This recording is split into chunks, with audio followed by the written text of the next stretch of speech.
Hola, en este vídeo vamos a ver un resumen general, una visión general del tema 4, que está dedicado a la micción. En una primera parte vamos a empezar viendo un resumen de la anatomía de la vejiga, ¿de acuerdo? Simplemente vamos a resaltar dos cosas. La primera, ya sabéis que la vejiga es un órgano, una especie de forma de globo, ¿vale? Bueno, me ha quedado un poco pequeño. Vamos a hacerlo un poco más así. Vale, esta es la vejiga, que aquí tenemos un primer esfínter que se llama esfínter interno, luego tenemos la parte de la uretra que tiene un segundo esfínter, esfínter externo, y luego sigue la uretra, ¿vale? Entonces es importante quedarnos con estos dos esfínteres, el interno y el externo, ¿vale? Que van a marcar el funcionamiento de la vejiga. Y luego la otra parte importante es tener en cuenta qué tipo de musculatura y qué tipo de inervación vamos a tener. En cuanto a la musculatura, tanto el esfínter interno como la pared de la vejiga, el músculo detrusor, van a tener musculatura lisa. Y sin embargo, el esfínter externo va a tener musculatura estriada.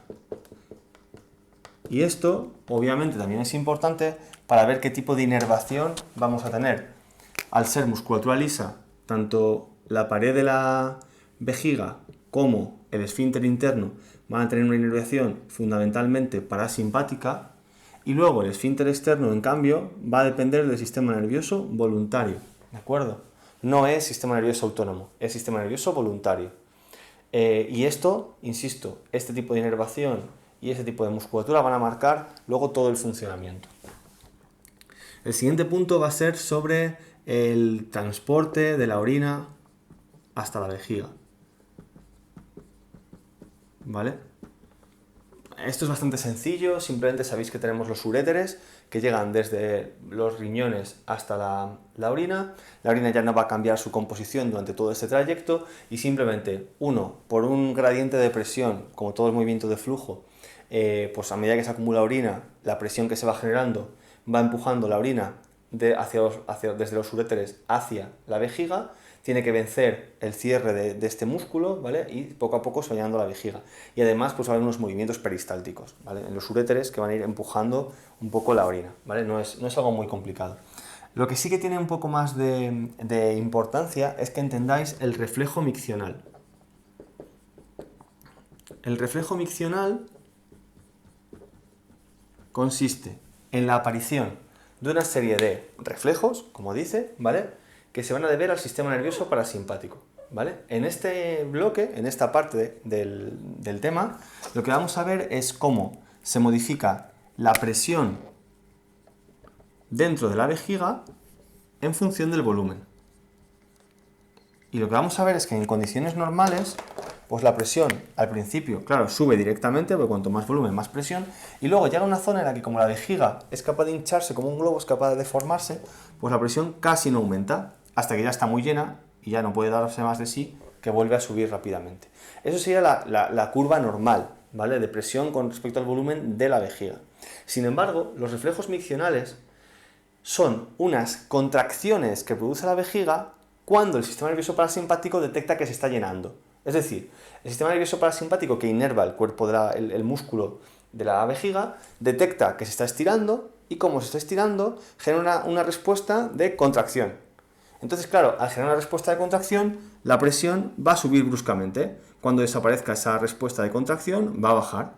La vejiga se va a seguir llenando y me puede volver a aparecer este efecto un poco más grande y va a bajar, un poco más grande y va a bajar, y cada vez con más frecuencia se van a producir estos picos, ¿vale? Eso lo vais a ver en el tema. Simplemente como a modo de ejemplo, ¿vale?, para que entendáis a qué me estoy refiriendo, ¿vale?, con este tipo de picos, sería como cuando tú estás haciendo, no sé, cualquier labor en casa o estás estudiando. Tú estás estudiando y de repente dices, ay, tengo ganas de orinar. Bueno, da igual, ahora no voy a ir. Se te pasa y te olvidas y puedes seguir media hora, una hora y no te has vuelto a acordar de que tenías ganas de orinar. Esas ganas de orinar que se produjeron era un pico de estos, ¿vale? Se te pasa y te olvidas. La vejiga se sigue llenando y de repente aparece otro. Y dices, ay, otra vez ganas de orinar. Voy, no, mejor voy más tarde. Y ese más tarde supone que esta vez en lugar de esperar una hora, a lo mejor solo esperas media hora, o solo esperas 20 minutos, o 15 minutos. Y cuando la vejiga se va llenando, esos picos van siendo cada vez más frecuentes y cada vez de mayor duración, ¿vale? Lo veremos, eso va a tener una importancia clave en conseguir que la vejiga se vacíe, porque cuando estamos en uno de estos picos en los que la vejiga se contrae, es cuando se va a vaciar, ¿de acuerdo? O sea, va a haber la presión suficiente como para que se vacíe. Y luego, por último, el último punto habla del control voluntario de la micción. En condiciones normales, aunque suframos estas contracciones miccionales, estos aumentos de presión, en condiciones normales no nos orinamos encima, ¿vale? Salvo los bebés que no tienen este control voluntario, en condiciones normales no nos orinamos. Somos capaces de aguantar perfectamente la micción y de controlarla. ¿Por qué? Porque tenemos un sistema nervioso voluntario que está cerrando este esfínter externo. El esfínter interno va a estar casi siempre medio abierto, porque la mera deformación de la vejiga va a hacer que se abra el esfínter interno, ¿vale? Sin embargo, el esfínter externo va a estar controlado por el voluntario. Que sea nervioso voluntario, sistema nervioso voluntario, no quiere decir que sea consciente, ¿vale? Yo puedo tener una serie de músculos estriados, controlados por el sistema nervioso voluntario, como pueden ser los de mis piernas, los de mis brazos, que en condiciones normales yo no tengo que estar pensando cómo tienen que estar para que yo esté de pie, manteniendo mi postura, por ejemplo, ¿vale? Entonces, que sea voluntario no quiere decir consciente, por lo menos no inicialmente. Luego, conscientemente, yo puedo relajarlo, ¿vale? Entonces, en condiciones normales, el sistema nervioso voluntario mantiene esto cerrado.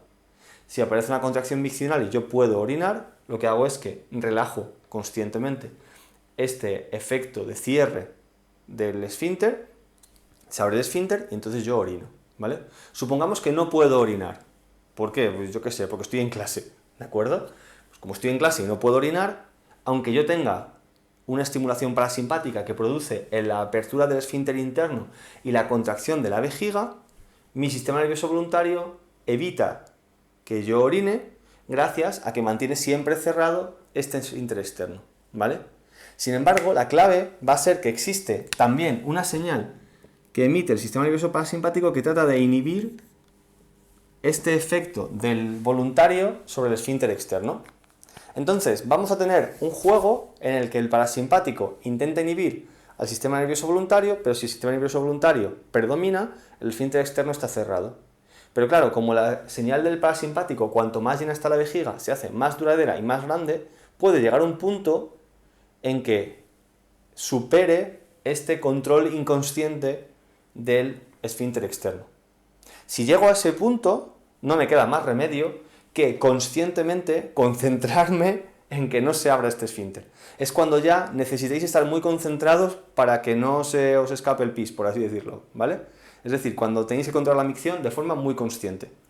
Aún así, eso se puede superar, ¿vale? Puede que la señal inhibidora del parasimpático llegue a ser tan exageradamente fuerte, ¿vale?, que ya desaparezca esta señal. Ya ni consciente ni conscientemente soy capaz de mantener cerrado el esfínter externo. Aún así, tenemos un último mecanismo de control que sería el cierre de la musculatura pélvica, que es como cuando tienes que entrecruzar las piernas para intentar que los músculos presionen ese esfínter y no se salga la orina, ¿vale?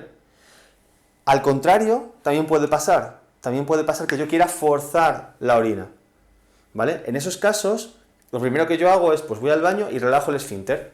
Pero claro, relajo el esfínter, pero si no hay presión en la vejiga, no puedo expulsar orina. ¿Cómo consigo que haya presión en la vejiga? Hago así mis contracciones de la barriga, aprieto el abdomen, y entonces voy aplastando la vejiga, el agua, la orina que tengo dentro de la vejiga, presiona las paredes como si fuera un globo al que estoy aplastando. Ese aumento, ese estiramiento, sí que lo detecta el parasimpático, pone en marcha una contracción miccional y ahora ya sí, a la vejiga se está contrayendo, yo estoy relajando el esfínter y entonces soy capaz de expulsar orina, ¿vale?